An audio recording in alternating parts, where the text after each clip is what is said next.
Então, como talvez muitos de vocês já sabem, né? Esse é um tema que nós não temos ele diretamente na Escritura. Então, a Bíblia nada fala a respeito de namoro. Isso por uma questão de cultura. Então, na época em que a Escritura estava começando a ser formada, né? Nós não tínhamos esse evento, né, na vida nossa aqui, desse tempo, chamado namoro. Então, a gente tinha uma maneira diferente, né?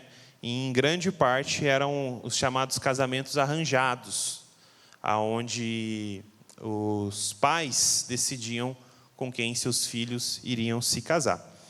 E o nosso tempo é bem diferente do que daqueles tempos. Bom, mas o assunto nosso nessa noite é sobre princípios para o namoro cristão. Então, visto que a gente não tem versículos que falam diretamente sobre esse assunto, a gente pode ter certeza de que tudo que foi escrito para o nosso ensino foi escrito. Ou seja, então, independente de a gente não ter esse assunto diretamente claro na Escritura, nós temos princípios da palavra de Deus que podem nortear, né, a nossa vida durante esse período pré-casamento. Paulo, aos Efésios, ele vai dizer, lá no capítulo 4, que nós não devemos andar como nécios, né? Ou seja, como tolos, como, na palavra mesmo, pessoas burras, né? Ignorantes, né? Mas como sábios, remindo o tempo, porque os dias são maus. Ele vai dizer, e aprendam a discernir qual é a vontade do Senhor. Ou seja, algumas coisas na Escritura são muito claras para nós, né? Há outras, porventura, exige-se um exame mais criterioso na palavra de procurar entender e discernir o que é agradável ao Senhor em determinadas situações da nossa vida. Então, também não é assim diferente para esse assunto e esse período da vida chamada, né, que nós chamamos de namoro. E como que a gente organizou esse estudo de hoje? A gente vai separar em 3 princípios, basicamente, de forma didática, que é espírito, alma e corpo. Os princípios para o namoro cristão. Nós, aqui na comunidade, nós entendemos que o homem ele é formado dessas 3 partes, chamada tricotomia, que é corpo, alma, espírito, ou espírito, alma e corpo, independente da ordem. Existem irmãos que entendem diferente, né? que são chamados irmãos que entendem sobre esse assunto de dicotomia, que entendem que o homem ele é corpo e espírito, a alma e o espírito é a mesma coisa. Mas, independente disso, né, isso não é um assunto primordial. A gente só vai usar essa separação de espírito, alma e corpo de maneira didática, para nós entendermos um pouco melhor. Mas, lá em 1 Tessalonicenses, capítulo 5, versículo 23, ele diz assim, o mesmo Deus da paz o santifique em tudo, que o espírito, a alma e o corpo de vocês sejam conservados íntegros e irrepreensíveis na vinda de nosso Senhor Jesus Cristo. Então aqui Paulo ele menciona essa divisão, né, de espírito, alma e corpo. E lá em Hebreus 4, versículo 12, ele vai dizer, porque a palavra de Deus é viva e eficaz, e é mais cortante do que qualquer espada de 2 gumes, e penetra até o ponto de dividir a alma e o espírito, juntas e medulas, e é apta para julgar os pensamentos e propósitos do coração. Então, novamente aqui, nesse texto de Hebreu, a gente vê essa divisão de espírito e alma e corpo. Mas esse não será diretamente o nosso assunto, é apenas para fundamentar essa divisão, que é em que sentido? Dentro desse período namoro, né, se você já se encontra namorando, noivo, casado, ou você que está solteiro, né, procurando aí um alvo, mas a gente vai fazer essa divisão para trazer princípios acerca disso, para te nortear, para te deixar fundamentado dentro da palavra de Deus, para passar por esse período. Então, o primeiro que a gente vai começar é o espírito, né? Nós sabemos que o homem ele tem um espírito. Na queda, a gente vê lá quando o Senhor diz para Adão que se ele comesse desse fruto, certamente ele morreria. E a gente vê que após Eva e Adão ter comido do fruto, eles não morreram biologicamente, fisicamente ali, né, de maneira instantânea, mas o seu espírito morreu. A Escritura vai dizer que nós estamos, nós não, né? Mas aqueles que não estão em Cristo estão espiritualmente mortos e separados da vida de Deus. E esse espírito, ele é renascido, ele é regenerado, né, na ressurreição de Cristo. Quando nós somos unidos a Cristo, na sua morte e na sua ressurreição, nós temos vida juntamente com Cristo. E Efésios vai dizer, claro, que pela graça nós somos salvos. Então, o primeiro princípio dentro dessa questão do Espírito é que na hora de você escolher um futuro parceiro, uma futura parceira, você deve começar por aí. O que acontece? Muitas das vezes, nós, pela nossa limitação carnal, a gente tende a escolher um parceiro ou uma parceira a gente inverte essa ordem. A gente coloca, em vez de ser espírito, alma e corpo, a gente faz corpo, alma e espírito. Em que sentido? Você é mais atraído fisicamente do que espiritualmente para aquela pessoa. Então, uma mulher, ela pode ser muito bela, mas tem um coração podre e muitas das vezes nem regenerado. Da mesma forma, o homem, ele pode aparecer para você muito belo, mas, né, tem um caráter podre. Então, o que deve nortear primeiramente a escolha de alguém, né, deve ser o espírito. E qual que é o primeiro ponto? Que ele deve, essa pessoa que você quer procurar, né, ou se você já está namorando ou já está noivo, essa pessoa precisa ser regenerada por Cristo Jesus. Essa pessoa já deve ter nascido de novo. Ela tem que ser uma nova criatura em Cristo Jesus. Esse é o ponto principal de onde parte todas as coisas. Então, se você às vezes está olhando ali um rapaz, ou você está olhando uma moça, fala, ela é bonitinha, deve falar, mas ela crê no Senhor? Ela nasceu de novo? Então a discussão já tem que acabar aí. Então já para com todo o flerte, para com tudo, e vai guardar esse coração no Senhor. O primeiro ponto é esse. E a gente vai ver que, abra a Bíblia de vocês, lá em Deuteronômio 7, do versículo 3 ao 4, a gente vai encontrar esse princípio na palavra. Naquele tempo, o Senhor havia ordenado ao povo de Israel de que eles não deveriam casar-se, né, ou se dar em casamento, nem seus filhos, nem suas filhas, com povos de outras nações, das nações pagãs. Porque fazendo isso, de alguma forma, eles seriam contaminados, eles seriam incentivados, seriam amoldados pelas culturas pagãs e abandonariam o Senhor em seus corações. Diz assim Deuteronômio 7, do 3 ao 4. Não contrairás matrimônio com os filhos dessas nações. Não darás as tuas filhas e os seus filhos. E não tomarás suas filhas para os teus filhos, porquanto elas fariam desviar teus filhos de mim, para que servissem a outros deuses. E a ira do Senhor se acenderia contra vocês, e depressa vos destruiria. Então esse é um mandamento do Senhor à nação de Israel. E irmãos, quando a gente olha ali para o Antigo Testamento, a gente vê como que isso aqui é tão real. Grandes homens de Deus caíram, naufragaram na fé por causa de mulheres. Sansão, Davi, Salomão, muitos outros exemplos, naufragaram ali na fé, justamente por se unirem a mulheres de outras nações. E isso não é diferente nos tempos de hoje. Então, o que acontece? Às vezes, na idade ali vai batendo, vai chegando uma certa idade, e vai também batendo, às vezes, até um certo desespero, né, de encontrar alguém, né? E você acaba deixando esse princípio fundamental, né, para que você tenha um casamento abençoado pelo Senhor, que é que essa pessoa seja regenerada por Cristo Jesus, você acaba deixando ele de escanteio, né? E aí que nasce muitas das vezes os chamados namoros evangelísticos, né? Que não, eu vou... ela é uma boa pessoa, é aquela velha frase, né, que eu já vi várias vezes, que ele é um cara super gente boa, trabalhador e tudo mais, tem tudo, só falta Jesus. Só falta isso.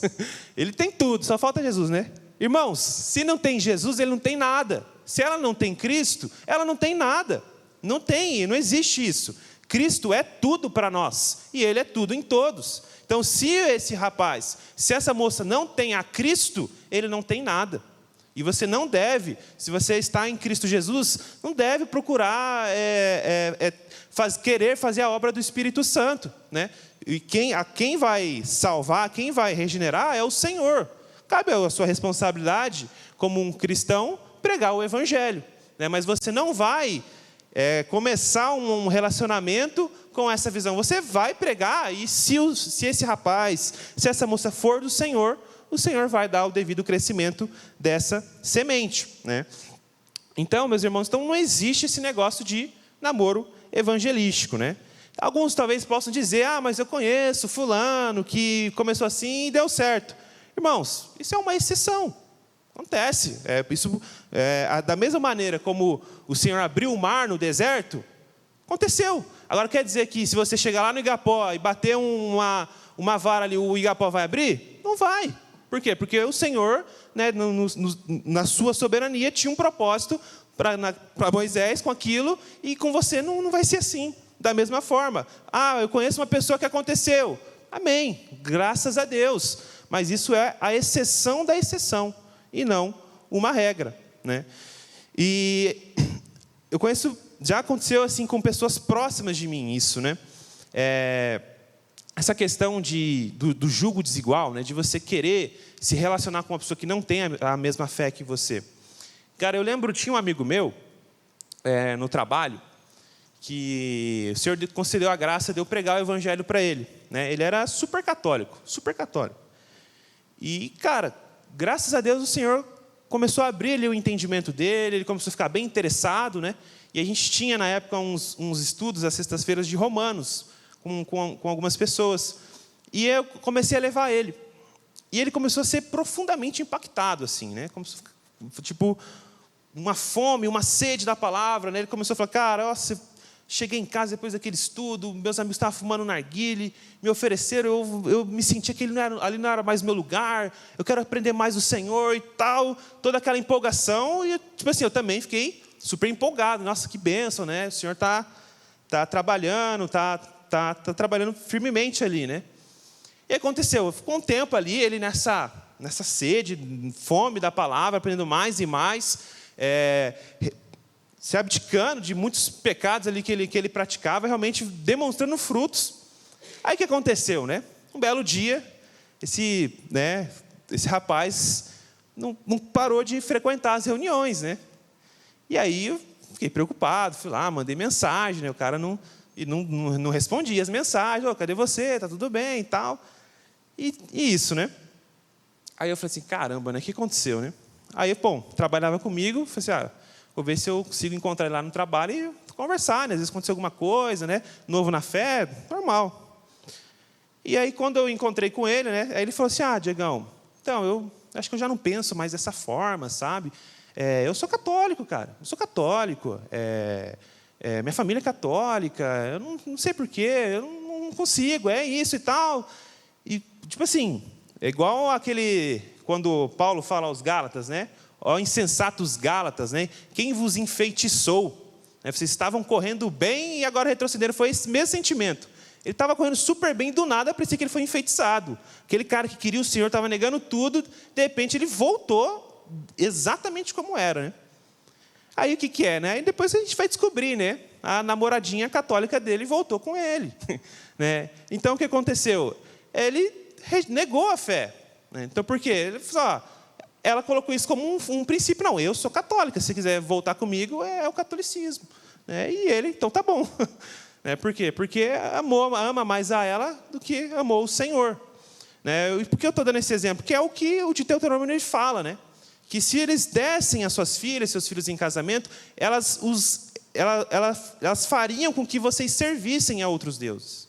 E é isso que acontece, irmãos. Quando a gente se coloca, né, nesse relacionamento com alguém que não é da nossa fé, a tendência, né, a regra maior sempre é essa, né, de que você seja persuadido, de que você seja moldado, né, por essa cultura desse mundo e abandone o Senhor. E não a exceção que é essa pessoa ser regenerada, crer, nascer de novo pelo Senhor. Isso pode acontecer? Pode acontecer, mas como eu disse, é uma exceção. E outro ponto importante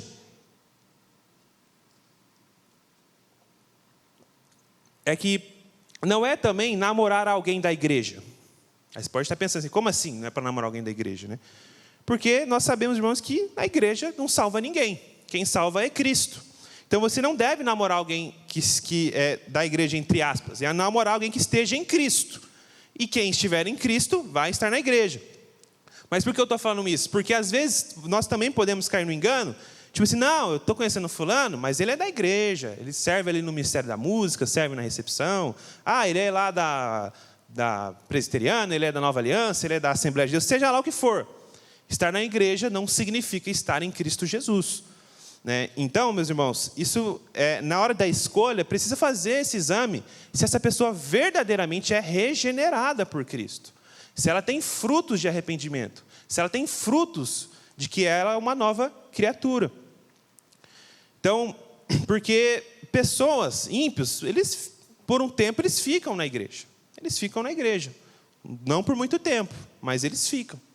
E às vezes, se você não tomar essa decisão no Senhor, você pode sim se envolver com uma pessoa que está na igreja, mas não está em Cristo Jesus. E por que parece, mas como assim, né? Eu já ouvi esses tipos de conselhos, né? Não, mas o que você tem que ver é se ela não vai te atrapalhar. Tipo assim, se ela não é tão, eles usam até esse termo, se ela não é tão evangélica, se ele não é tão evangélico, né? O que importa é ele não te atrapalhar. Mas isso não é verdade, irmãos, ele vai te atrapalhar. Ele vai te atrapalhar. Eu tinha um amigo também, né? Vou usar vários amigos como exemplos, mas que foi a mesma coisa. Ele estava no começo ali, vibrante, querendo do Senhor, aprender do Senhor, e eles eram um casal ímpio, né? Então eles tinham relações sexuais, e ele foi convertido ao Senhor, e começou ali, pegar firme. E quando ele se converteu, a namorada dele ficou feliz, né? Tipo, que bom, né? Acho que isso é legal, isso é bom, né? Deus é bom, né? Servir a Deus, é bom ir para a igreja, né? É assim como eles falam, né? Isso é legal.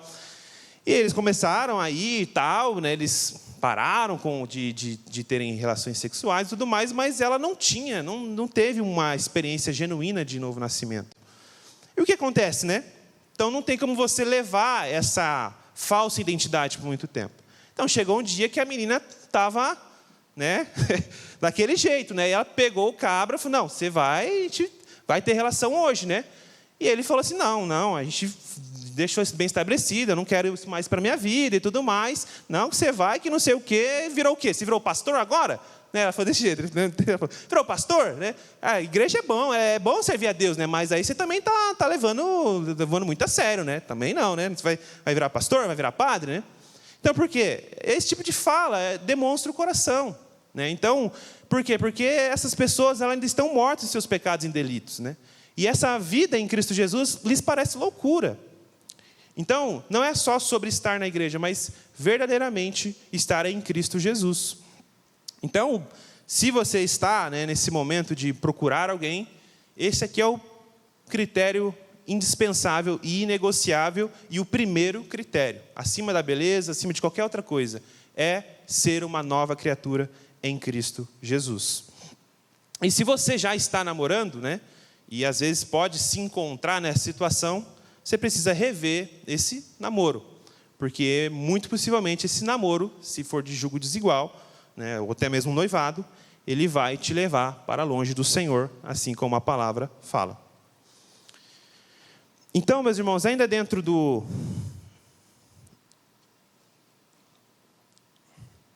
da questão do espírito, outra coisa é que é a vida espiritual a dois. Né? Então, o namoro, ele é um período muito importante para vocês começarem a já criar a cultura e o hábito, o rito, de orarem e lerem a palavra juntos. Né? Então, é muito importante esse hábito, né, para vocês crescerem juntos em Cristo Jesus. Eu lembro, quando eu estava namorando com a Gi, como que isso foi importante para nós. Como que isso nos ajudou a criar uma comunicação melhor, nos ajudou a não passar, muitas das vezes, dos limites. Todos os nossos sonhos, vontades, desejos que nós tínhamos, né, como um casal, então a gente aproveitava desses momentos para colocar tudo diante do Senhor, para que o Senhor, Ele nos direcionasse, né, nesse preparatório, né, para casamento, para todas as coisas. Então é muito importante começarem a criar esse hábito, porque depois que casa, então às vezes é mais difícil de começar, porque o casamento, né, tem quantos casados aqui? Só o Arioso, a Gil e o Biel ali, né? Mas o casamento, ele é uma fase muito confortável, né? Onde a gente, às vezes, entre orar e ler a palavra, às vezes, na carne, você vai escolher ver um filme, ver uma série, coisa do tipo, né?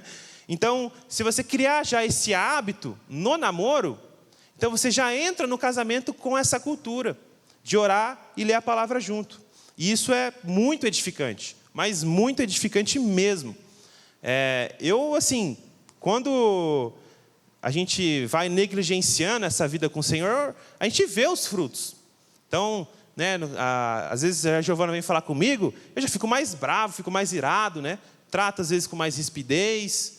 Mas quando a gente está buscando ao Senhor, aprendendo de sua palavra e tudo mais, os frutos do Senhor em nós ficam evidentes. Você fica mais paciente, mais misericordioso, mais bondoso, e por assim vai.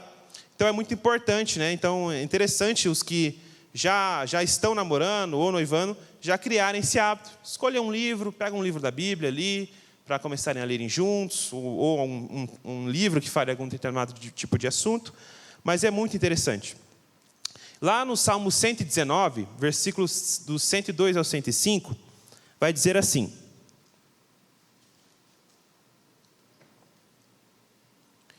não me afasto das tuas ordenanças, pois tu mesmo me ensinas.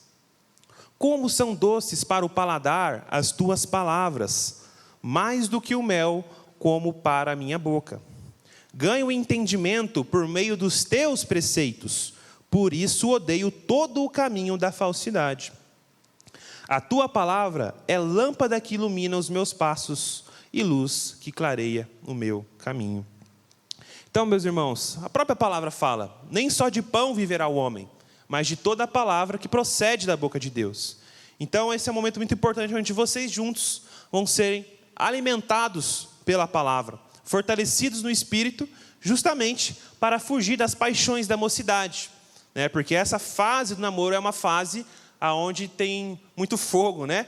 Então, o poder, né, para fugir dessas tentações, para não ceder, está em Cristo Jesus. Está aprendendo de sua palavra e se fortalecendo juntos cada vez mais nela. E uma coisa que eu acho interessante, e aqui é uma experiência pessoal, né? Mas quando eu e a Gi começamos a namorar, né, a gente colocava pregações para assistir. Isso é muito bom, muito edificante, né? Mas eu comecei a me sentir incomodado, e eu julgo que pelo Espírito, eu comecei a ter a seguinte reflexão, né, de que quando eu colocava a pregação, eu estava, de certa forma, terceirizando o serviço. Né? Como nós sabemos que no casamento, o homem, ele é o cabeça do lar. Deus o instituiu como cabeça do lar. Então, ele que vai guiar a sua família à luz da palavra de Deus. E eu falei, cara, eu acho que esse é o momento, nessa fase de namoro, onde eu posso começar a exercitar isso. Em eu abrir a Bíblia e pregar a palavra. Né? Então, eu não queria ser usado pelo Senhor para pegar o controle e colocar na pregação. Eu queria ser usado pelo Senhor para pregar a Bíblia, abrir minha boca e ser usado pelo Senhor para pregar a palavra, como homem de Deus. Então, eu acho interessante aos homens, né? Isso, como eu digo, é um conselho, né? Se você colocar uma pregação, vai ser edificante, é a palavra de Deus. Mas, nesse período, começarem a já assumir essa responsabilidade de abrir a Bíblia e pregar a palavra. Começar a ser usado pelo Senhor nisso. Até porque muitos de vocês aqui, futuramente, né, creio que o Senhor vai levantar para serem futuros presbíteros, pastores, diáconos, né? Então, esse ministério da pregação da palavra precisa começar a ser exercitado. E acho que esse período é um período muito saudável para começar isso. E outra coisa também, irmãos, é que esse período de leitura e oração da palavra não deve, de modo algum, substituir a devoção pessoal. O salmista, lá no Salmo de número 1, diz que é bem-aventurado aquele que tem prazer na lei do Senhor e nela medita de dia e de noite. Então, o nosso relacionamento individual com o Senhor nunca deve ser substituído, nem pela igreja e nem pelo momento devocional com um casal. Então, é muito importante a gente sempre ter um momento individual com o Senhor. Abrir o nosso coração para o Senhor, suas ansiedades, nossos medos, nossos pecados, tudo, para sermos intimamente trabalhados ali pelo Senhor.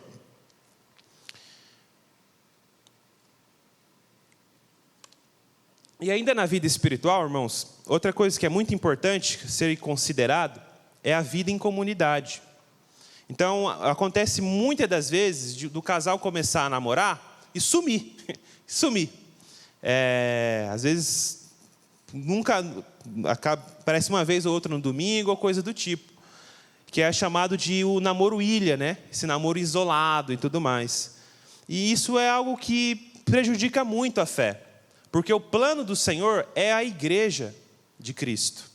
Então, nossos dons, nossos talentos, nosso amor, a nossa misericórdia, eles são perfeitamente exercitados dentro da comunidade da fé. Então, não só no namoro, ou até mesmo no casamento, isso acontece muito de se isolar. Mas não, o plano do Senhor para nós é vivermos em família e em comunidade da fé. Então, principalmente nessa fase do namoro, onde as coisas são novas ainda, então você vai aprender muita coisa, começando a se organizar, assumir alguns tipos de responsabilidades, trabalho, tudo para se preparar para o casamento. É indispensável que vocês estejam inseridos dentro da família da fé, participantes, servindo ao Senhor dentro da comunidade. Porque lá em Provérbios 11, 14 vai dizer: onde não há conselho, o povo cai, mas na multidão de conselhos há segurança. Então, quando você está nesse período namorando dentro da comunidade da fé, é onde você pode se encharcar de conselhos de sabedoria, de irmãos que já passaram pelo que você está passando, irmãos muito mais velhos do que você, que podem te aconselhar em Cristo Jesus, nesse momento de vida. Que esse é o momento onde você vai ser muito tenazmente tentado ali, carnalmente falando, com imoralidade sexual. E muitas vezes a tendência é que você ceda a esses desejos. Isso vai, naturalmente, esfriando na fé. Então, é muito importante você estar inserido dentro do corpo da igreja, que você tenha irmãos próximos, onde você possa até mesmo confessar esses pecados, pedir oração, pedir conselhos, para que você não ceda nessas fases da vida. E não só na questão da imoralidade sexual, mas tomar decisões erradas. Às vezes, tem pessoas casais que estão tão tentados na imoralidade, que querem casar de hoje para amanhã, para não pecar. E isso, irmãos, vários casamentos são destruídos dessa forma, que é casar para ter relação sexual. E esquece de criar e cultivar outros princípios que são indispensáveis para dentro do casamento. Então, dentro da comunidade da fé, você pode ser aconselhado, você pode ser orientado, como a própria palavra disse: onde não há conselho, a multidão cai. Então, a tendência é você tropeçar e ficar prostrado. Mas na multidão de conselheiros, há segurança. Então, você pode, ali, com irmãos mais experimentados na fé, ser aconselhado pelo Senhor para conduzir de uma maneira mais santa e agradável a Deus esse momento da vida. Então, a comunidade, ela protege. A igreja, ela protege, edifica, fortalece. Mas o isolamento tende a te enfraquecer. Você vai enfraquecer na fé.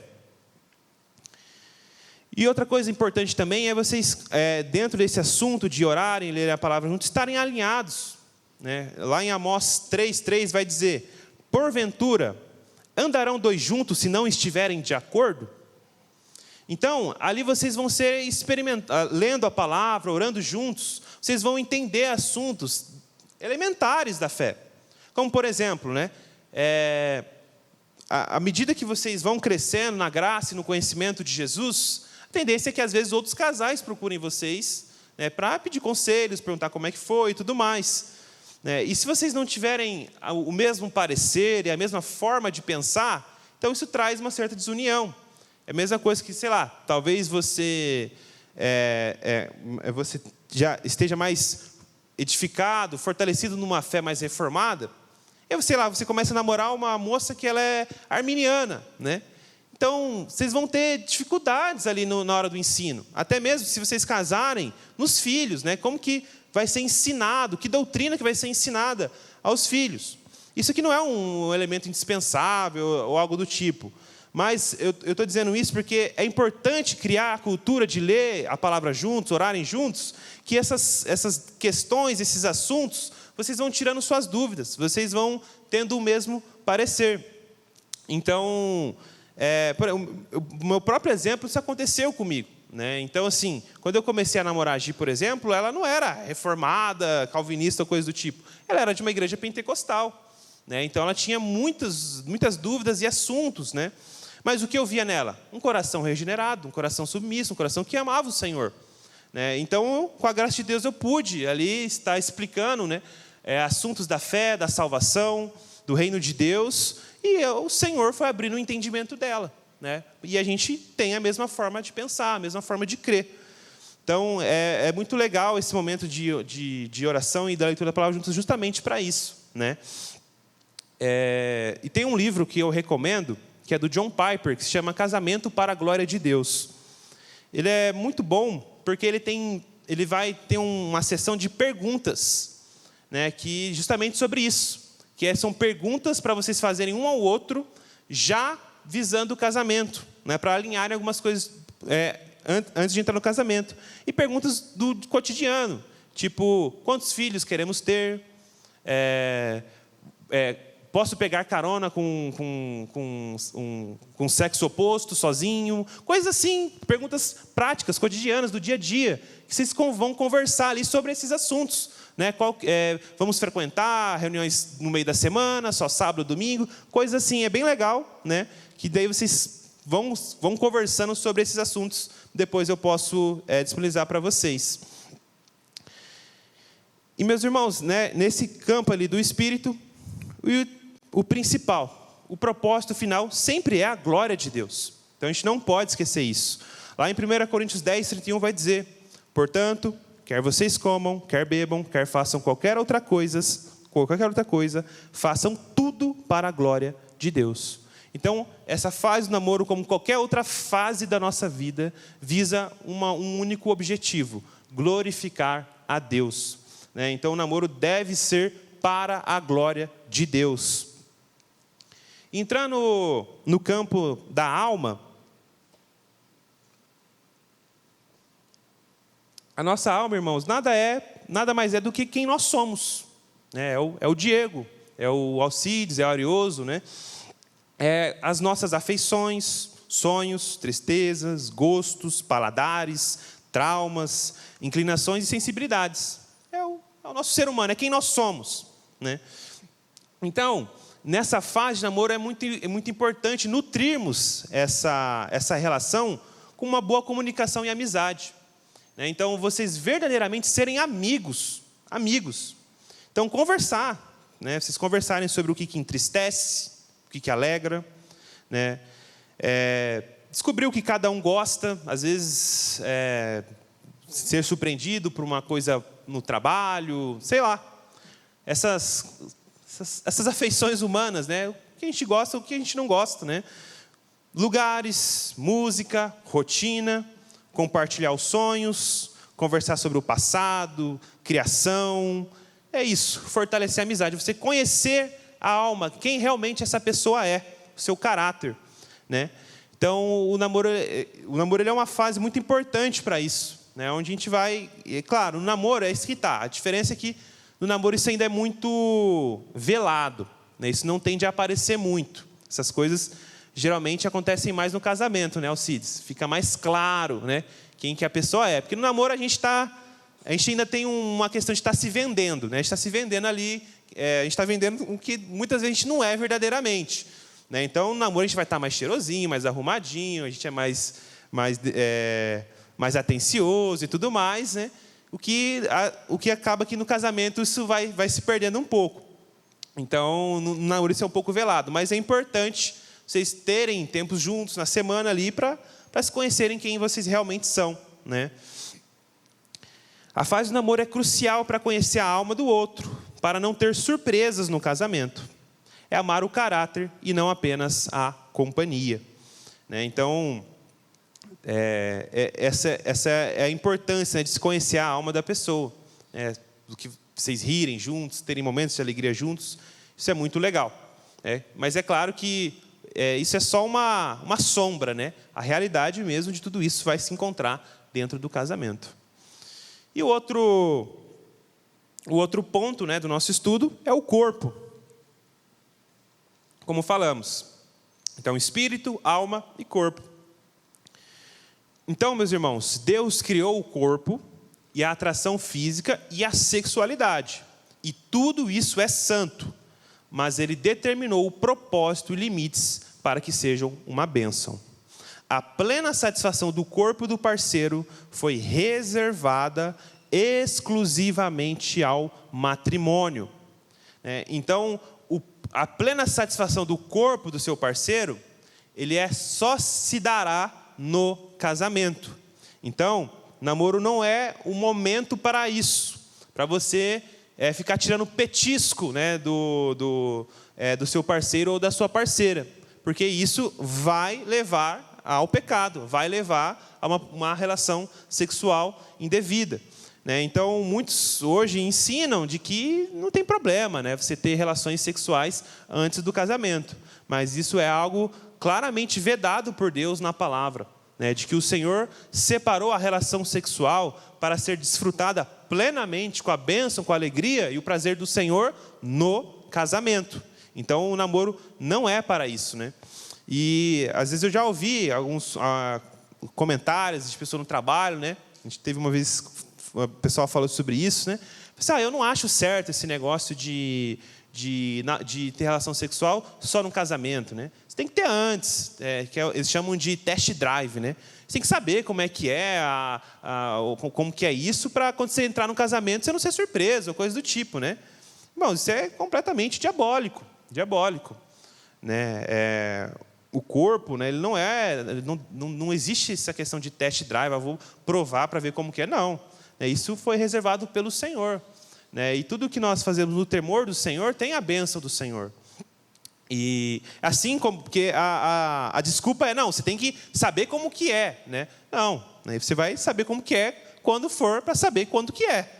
E dúvidas e todas essas coisas, elas entram no antigo ponto, a comunidade da fé, né? Então, muitas das vezes, infelizmente, a relação sexual no casamento, ela acaba até sendo um tabu dentro da igreja, acaba sendo uma coisa pouco falada, né? Mas isso não deve ser o limite. Então, você procura, você que estiver noivo, próximo a casar, né, procurar irmãos já casados e conversar sobre isso, né? Assuntos, né? A gente até, sempre quando algum irmão vai casar aqui na comunidade, se a gente for convidado, né, a gente sempre procura pegar ele ali na hora da festa para falar sobre esse assunto, né, porque acaba sendo um assunto que, principalmente no meio cristão, é um assunto de muita ignorância, de pouco entendimento, né? Então é muito importante sermos também instruídos e aconselhados dentro da palavra sobre esse assunto, né?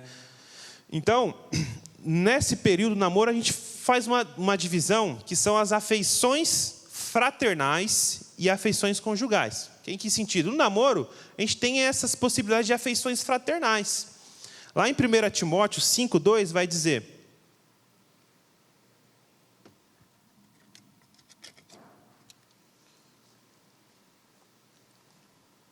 Paulo, aconselhando Timóteo, diz assim: trate as mulheres mais jovens como a irmãs, com toda a pureza.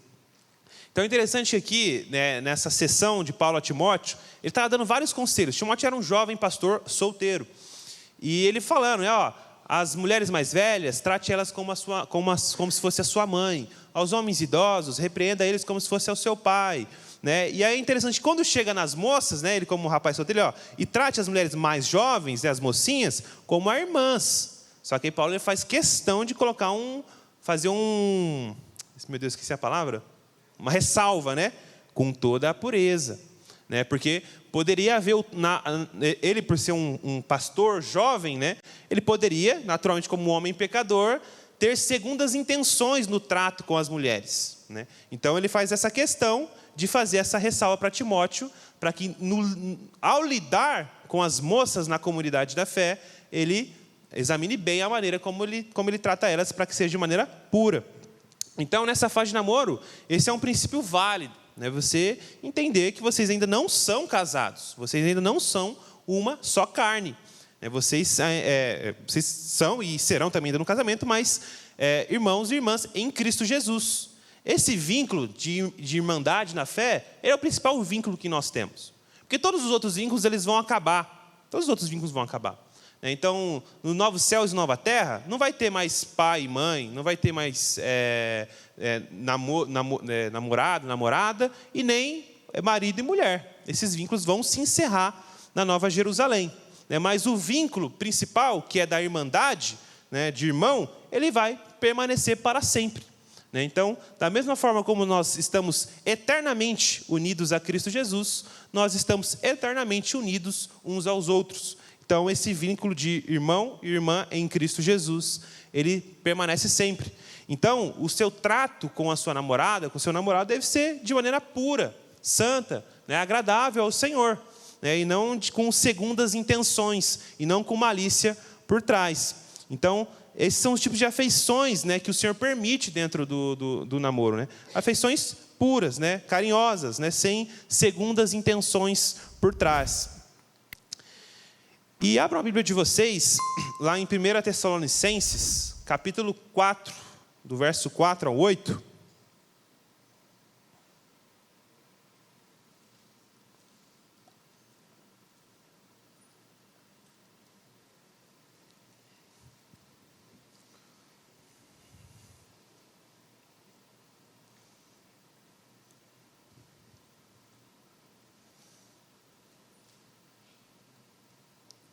Diz assim: a vontade de Deus é que vocês sejam santificados e que se abstenham da imoralidade sexual. Cada um saiba controlar o seu próprio corpo de maneira santa e honrosa, não dominado pelas paixões de desejos desenfreados, como os pagãos que não conhecem a Deus. A esse respeito, ninguém prejudique o seu irmão, nem dele se aproveite, como já dissemos e advertimos. O Senhor é o vingador quando se trata de todas essas práticas. Porque Deus não nos chamou para a impureza, mas para a santidade. Portanto, aquele que rejeita estas coisas não está rejeitando o homem, mas a Deus, que dá a vocês o seu Espírito Santo. Então, Paulo aconselhando aqui a igreja de Tessalônica, ele fala desse assunto abertamente, lembrando eles que a vontade de Deus é a santificação, que cada vez mais nós nos pareçamos com Cristo e não com nós mesmos, para que nós nos abstenhamos da imoralidade sexual. Então, que cada vez que a gente vai crescendo no conhecimento e na graça do Senhor, esses pecados, eles não nos dominem mais, eles não tenham mais tanto poder de influência nas nossas vidas. E no 4 ele diz: cada um saiba controlar o seu próprio corpo de maneira santa e honrosa. Então temos aqui um fruto do Espírito Santo, que é o domínio próprio. Então, você não ficar agindo com impulso, porque a tendência é, se você não tiver uma vida no temor do Senhor, sempre quando você estiver com seu namorado, com sua namorada, ou se for solteiro e aparecer uma moça, ou se você é solteiro e aparecer um moço, você vai sempre querer fazer a vontade da sua carne. Então ele vai dizer que nós em Cristo Jesus, nós não devemos mais andar dominados pelas vontades da carne. Por quê? Porque nós morremos com Cristo Jesus e ressuscitamos em novidade de vida. Então nós não somos mais escravos do pecado. Nós somos escravos agora da verdade, da justiça. De escravos, nós somos feitos filhos de Deus. Então devemos andar agora de maneira que agrade ao Senhor. E ele fala: que cada um saiba controlar o seu próprio corpo de maneira santa, ou seja, pura e honrosa. Ou seja, não se entregando aí para qualquer um, não se entregando para qualquer uma, né? Então, o que a gente mais vê hoje no mundo, e o que a gente vê uma tentativa satânica é essa, né? Que é a desonra do corpo. Então, cada vez mais as roupas, elas tendem a mostrar mais do corpo, filmes, séries, tudo isso, a gente vê uma objetificação, uma sexualização cada vez mais agressiva, que é o quê? Com essa tentativa de desonrar o corpo. Mas nós que estamos em Cristo Jesus, somos chamados para viver de maneira diferente, né? Para termos o nosso corpo que sabemos que ele é morada do Espírito Santo, para guardar o nosso corpo e os prazeres aos quais o Senhor deu ao corpo serem feitos no tempo que o Senhor determinou, no casamento, né? E como ele diz que os que praticam isso não conhecem a Deus. No 5 ele diz assim, não dominado por paixões e desejos desenfreados, como os pagãos que não conhecem a Deus. Então, quem vive dessa forma não conhece a Deus. Nós que conhecemos agora o Senhor, nós não vivemos mais dessa forma. Pelo contrário, nós guardamos o nosso corpo, o nosso coração em santificação e honra, por temor ao Senhor. E a esse respeito, né, nesse assunto de imoralidade sexual, ninguém prejudique o seu irmão e nem dele se aproveite, né? Então, isso pode acontecer dentro da comunidade da fé. Então, às vezes, você pode defraudar o seu irmão ou defraudar a sua irmã. Às vezes, em vínculos muito íntimos e próximos, né? Você começar intencionalmente, às vezes sem perceber, mas alimentar um desejo naquele irmão, naquela irmã, que você não quer suprir, mas você só quer se sentir desejado ou desejada, né? E isso é um pecado, irmãos, quando nós fazemos isso. Queremos alimentar, defraudar um irmão ou irmã com essa finalidade de se sentir desejado e desejado. Isso acontece. Isso acontece muito, né? Um rapaz bonito, uma moça bonita, que muitas vezes é desejado assim, isso pode acontecer, né? Então a gente precisa, né, colocar o nosso coração diante do Senhor para que a gente não faça isso dentro da comunidade da fé, né? Porque lá, Salomão ele fala lá em Provérbios que de tudo que se deve guardar, guarda pois o teu coração, pois dele procede a vida e a morte. E a própria Sulamita, né, lá no livro de Cantares, ela diz, né, mais especificamente para as mulheres, dizendo, mulheres de Jerusalém, não queiram o amor enquanto o amor não quer vocês, né? Por quê? Porque querer isso fora do tempo do Senhor, você vai prejudicar a si mesmo. Muito possivelmente você vai se machucar, né, com uma pessoa que não era do Senhor para você, ou vice-versa. Então é muito importante, meus irmãos, esse assunto, né, de não queremos defraudar nossos irmãos, né? Então, às vezes, relacionamentos entre si e que acabam se encerrando, né? E aí fica todo aquele clima chato, essas coisas acontecem. Então, por isso que a palavra fala. Então, que nesse assunto ninguém prejudique a seu irmão. Você não seja uma pedra de tropeço na fé para o seu irmão ou para a sua irmã. Só que aqui ele também dá uma ressalva. Aqui ele vai dizer, ninguém prejudique o seu irmão, nem dele se aproveite. E aí ele fala, né, como já dissemos, isso não é novo para vocês, e advertimos, o Senhor é o vingador quando se trata de todas essas práticas, né? Então, basicamente, o Senhor está vendo, né?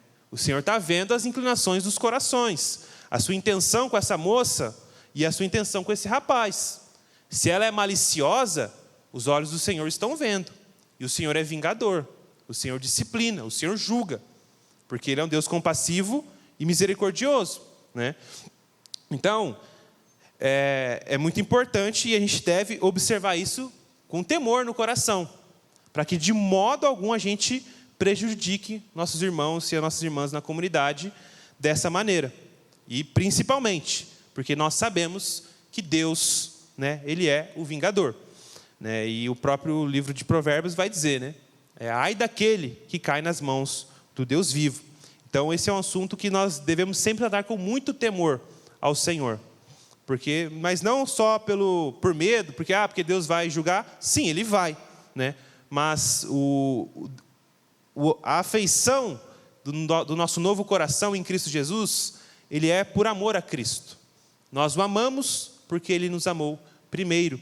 Então sempre é em agradar ao Senhor, em glorificar o nome dEle. E aí no versículo 7 ele vai dizer: porque Deus não nos chamou para a impureza. Então impureza aqui é o relacionamento inapropriado. Então a Bíblia ela classifica 2 pecados principais nesse assunto de imoralidade sexual. A impureza, o que é a impureza? São relacionamentos sexuais fora do casamento, sem estar casado. Então, é o chamado sair ficando aí com as pessoas. Isso a Bíblia vai chamar de impureza. E isso inclui masturbação, pornografia, todas essas variantes desse pecado. Ou é impureza para os solteiros, ou é o adultério para os casados. Então, impureza são relações sexuais inapropriadas pelo Senhor fora do casamento, e o adultério são relações sexuais inapropriadas dentro do casamento, a traição, ou a prática da pornografia, masturbação, qualquer espécie de imoralidade sexual dentro do casamento. Então, ele diz claramente aqui que Deus não nos chamou para essa impureza, muito pelo contrário, mas para a santidade. Então essa é a vontade do Senhor para nós, a santificação, que cada vez mais nós não estejamos mais debaixo do domínio do pecado, antes escravos de Deus, fazendo a vontade de Deus, obedecendo ao Senhor. E no 8 ele diz: portanto, aquele que rejeita essas coisas, não está rejeitando o homem, mas a Deus, que dá a vocês o seu Espírito Santo. Então alguém pode ouvir esse tipo de ensino e rejeitar, dizendo: nada a ver, isso aí já passou, não, isso aí é coisa lá do passado, antigo, agora são novos tempos, novas maneiras de relacionar.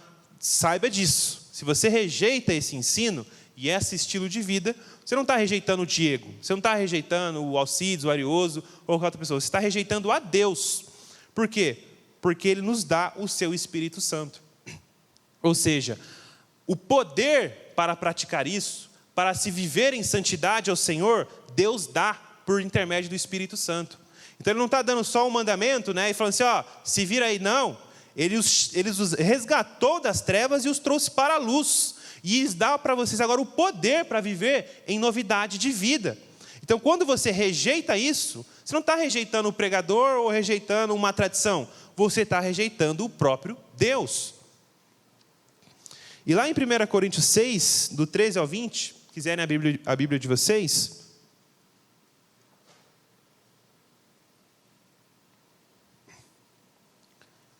Paulo vai dizer: o corpo, porém, não é para a prostituição, mas para o Senhor, e o Senhor para o corpo. Fujam da imoralidade sexual. Vocês foram comprados por preço.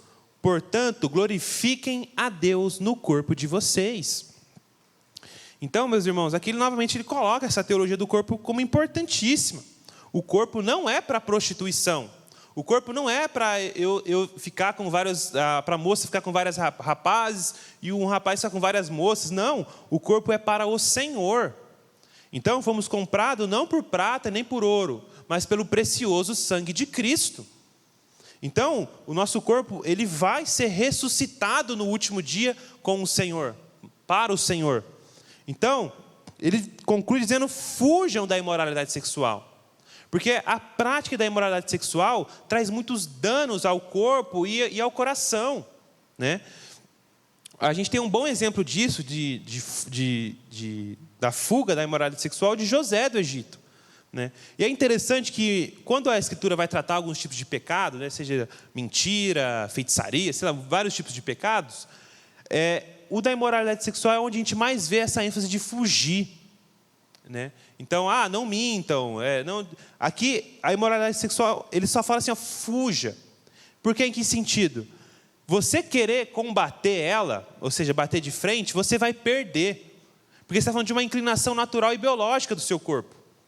Então não tem negociação com a imoralidade sexual. Ambientes, situações, coisas que que vão facilitar a imoralidade sexual, você deve cortar, você deve fugir. Porque ali, você nesse campo, vamos supor, no campo da imoralidade sexual, você sempre vai cair, você sempre vai perder. Então, o José do Egito, por exemplo, ele é um principal exemplo disso, né, que quando a mulher de Faraó pega ele ali, né, e o arrasta, querendo ter relações sexuais com ele, o que ele faz? Ele foge. Ele pega as coisas, ele vaza embora. Por quê? Se ele ficasse, não, eu vou ficar lá, mas eu vou pregar para a mulher de Faraó, para ver se ela... Não, ele ia praticar um ato. Não tem como, né?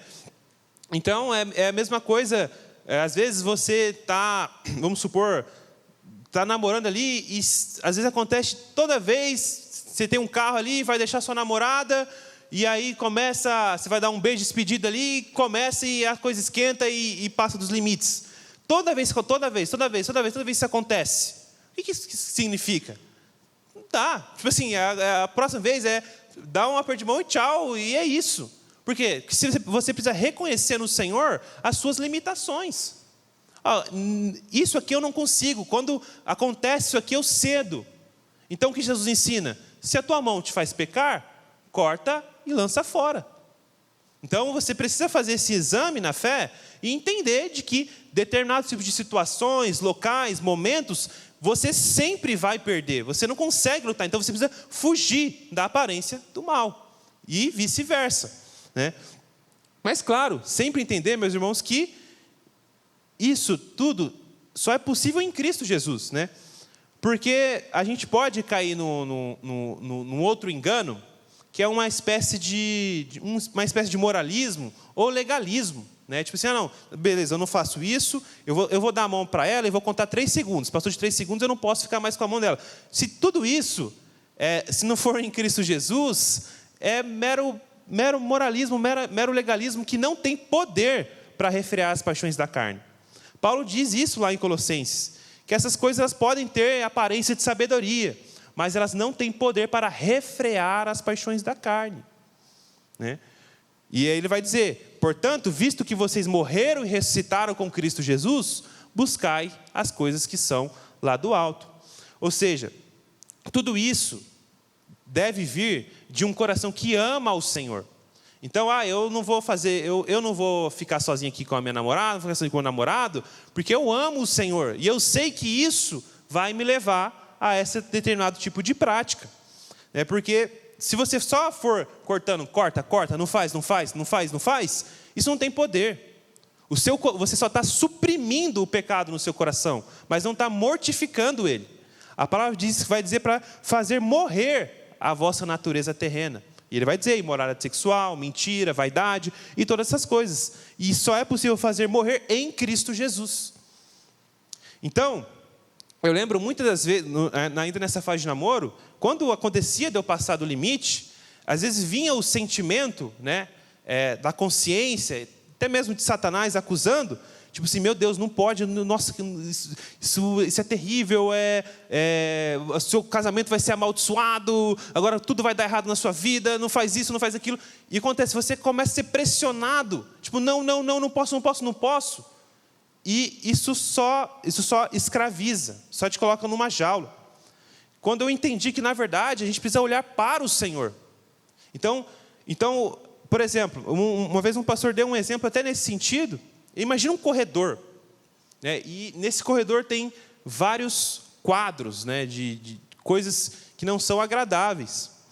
Então, o que vai fazer eu não olhar para esses quadros não é tipo, cara, não posso olhar para o quadro, mas é seguir adiante para o seu destino.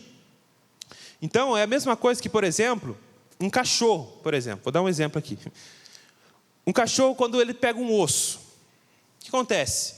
Tenta tirar o osso da boca do cachorro, se ele não for um cachorro manso. Ele não vai largar o osso. Você vai ficar entrando naquele cabo de guerra. O cachorro puxa para um lado, você puxa para o outro, né? Mas o que acontece?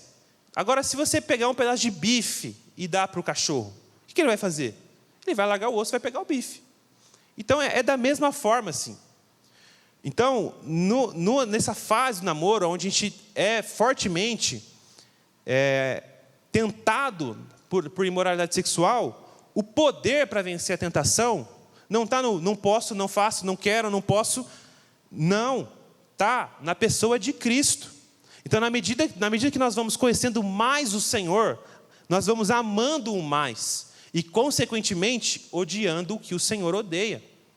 Então, aí é onde está o poder e a sabedoria e a graça para se vencer a imoralidade sexual em Cristo Jesus, como qualquer outro pecado. A gente está limitando só a imoralidade, mas qualquer outro pecado que tenazmente for assediar nessa fase, ele se encontra em Cristo Jesus, a vitória sobre ele. E lá em Timóteo 2:22 vai dizer: fuja das paixões da mocidade. Paulo falando ao seu discípulo Timóteo, que é isso, nessa fase de juventude, é o que mais vai te assediar. Então, seus amigos na faculdade, muito possivelmente, eles têm uma vida sexual ativa. Então, os rapazes estão ficando com várias meninas, as meninas ficando com vários rapazes, e eles vão te vender isso. Vão vender esse estilo de vida para você viver dessa forma desregrada e pecaminosa. Mas Paulo, falando a Timóteo, diz: fuja das paixões da mocidade. Não se submeta novamente a isso. Nós que morremos e estamos com Cristo, fomos libertos dessa antiga maneira de viver. Nós agora temos uma novidade de vida. E o que está não é que, beleza, realmente eu tenho que seguir aqui as minhas regras. Não, a vida em Cristo é muito mais prazerosa. Deus é um Deus de delícias, de banquete. Então, a conversão, irmãos, não é só a revelação do certo e do errado. Muito pelo contrário. A conversão é uma troca de paladar. É uma troca de afeição. Então agora você passa a amar Deus, você passa a desejá-lo, você passa a querer glorificar Ele. E por isso você nega as outras coisas. Você não quer mais viver na prática do pecado. Então por isso que quando cometemos o pecado, o nosso coração se entristece. Nós ficamos mal. Por quê? Porque agora é um novo coração. Um coração agora que não tem mais prazer no pecado. Nós cedemos ali à carne. Mas o coração, esse novo coração, ele não tem mais o prazer e o deleite no pecado, mas na santidade, na vontade de Deus. Então, meus irmãos, nessa fase do namoro, o corpo, ele é reservado pelo Senhor para o casamento. Para o casamento. Para que a relação sexual seja um deleite dentro do casamento, de maneira segura e abençoada pelo próprio Deus. E aí é importante também, na questão do corpo, nutrir a atração física com santidade. Mas é muito importante a gente olhar para isso, né? Quando a gente vê lá em Cânticos 4:7, a gente vê o relacionamento de Salomão ali com Sulamita, né? Eles ficam trocando cartas. E a gente vê literalmente essa atração de um pelo outro. Então, isso é uma coisa importante ser observada, da necessidade de você ter atração pela pessoa, né? Mas, claro, dentro, com toda a pureza. Lá no Cânticos 4:7, ele vai dizer, você, minha querida, toda você é linda, minha querida, e em você não há defeito algum.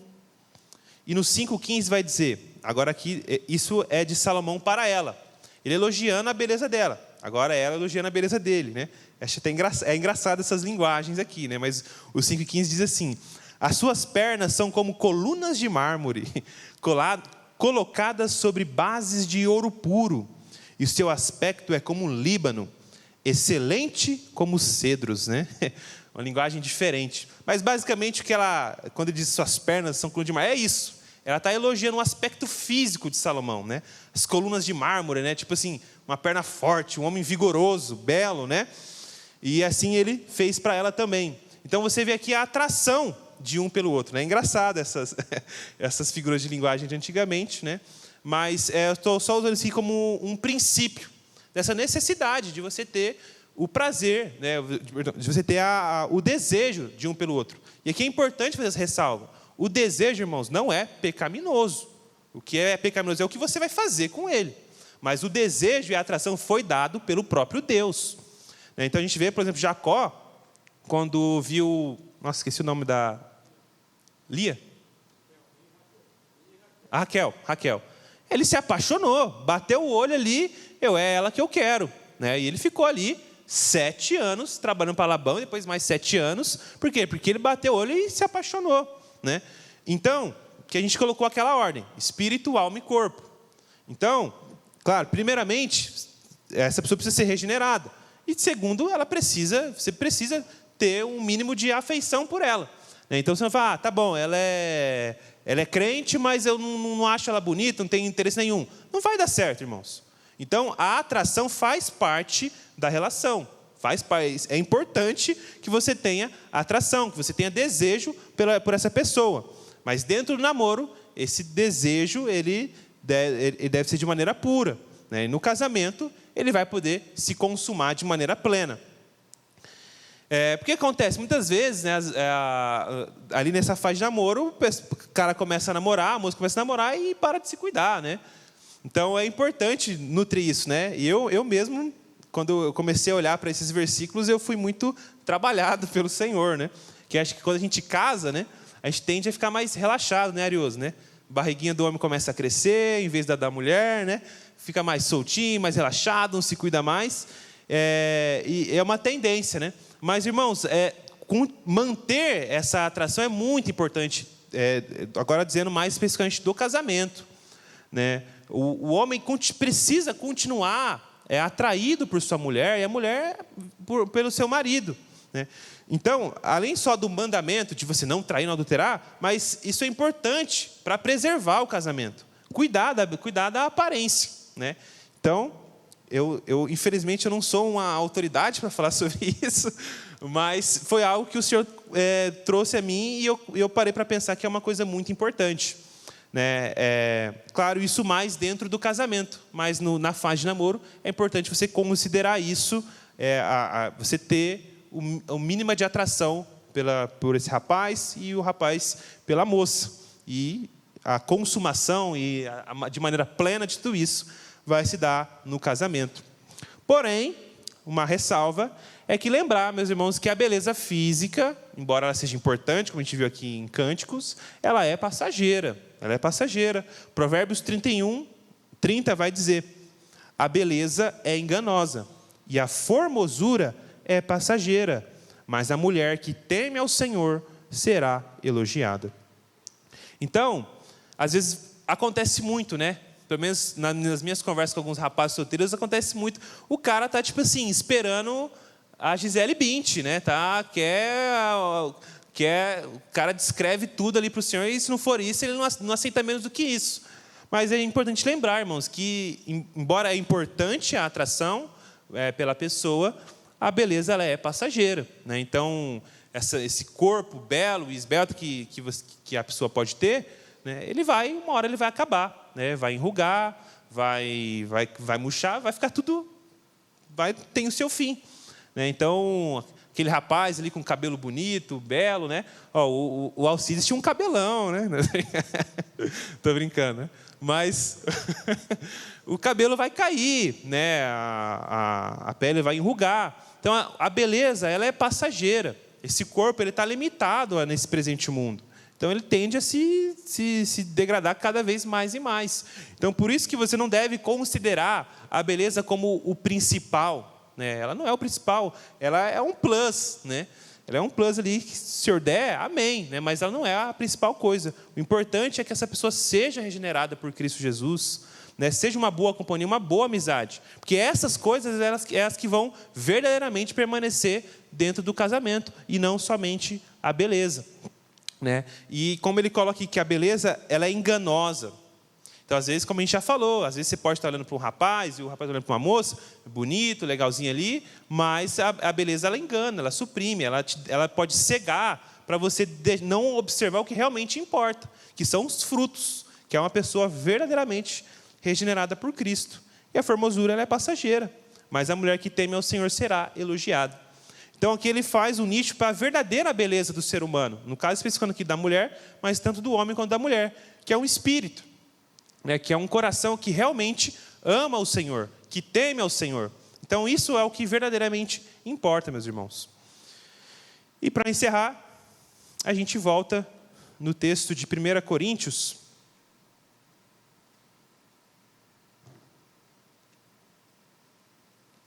1 Coríntios 10, 31.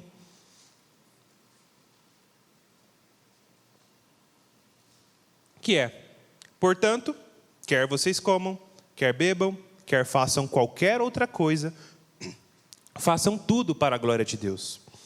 Então, se você está solteiro, glorifique ao Senhor na sua solteirice. Ame ao Senhor, tema ao Senhor, né? Se você está namorando, glorifique ao Senhor no seu namoro, conduzindo-se de maneira santa, pura, agradável ao Senhor. Se está noivando, a mesma coisa. Se estiver casado, a mesma coisa. Então, todos nós estávamos mortos em nossos pecados e nossos delitos. Mas o Deus que é rico em misericórdia, com grande amor com que Ele nos amou, Ele nos deu vida, juntamente com Cristo. E pela graça nós somos salvos. Então, nessa nova vida agora, o nosso objetivo é glorificar a Deus. Independente da fase que você se encontra, se você está solteiro, se está namorando, se está procurando alguém, o que você deve procurar é isso: glorificar a Deus, se deleitar em Deus, e as demais coisas lhe serão acrescentadas. É isso que Jesus ensina. Amém? Então, meus irmãos, era isso que eu preparei. Vamos orar e colocar diante do Senhor esse momento.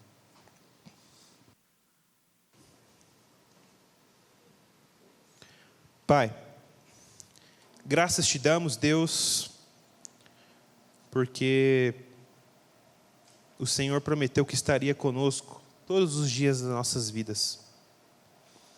Ainda que pai ou mãe nos abandonem, o Senhor não nos abandona. E, embora muitas das vezes nós trocamos o Senhor em nosso coração pelas ansiedades dessa vida, o Senhor permanece fiel, nos amando, nos corrigindo e trabalhando em nós. Te agradecemos pela Tua palavra, Deus, que é lâmpada para os nossos pés. E através dela, Pai, o Teu servo é instruído, é divertido e educado na justiça e no temor do Senhor. A nossa oração, Deus, é para que realmente o nosso coração ame ao Senhor. Para que cada dia mais nós podemos discernir, Pai, no nosso coração, o quanto somos amados por Ti. A altura, a profundidade e a largura do amor de Deus em Cristo Jesus, Pai. Somos amados pelo Senhor. E como somos amados pelo Senhor, o Senhor nos conduz pelos Teus caminhos que são agradáveis, justos e bons, Pai. Então, que todos nós aqui, nossos corações sempre estejam submissos à vontade de Deus e não à nossa própria vontade, Pai. É o que te pedimos no nome de Jesus e para a glória de Deus. Amém.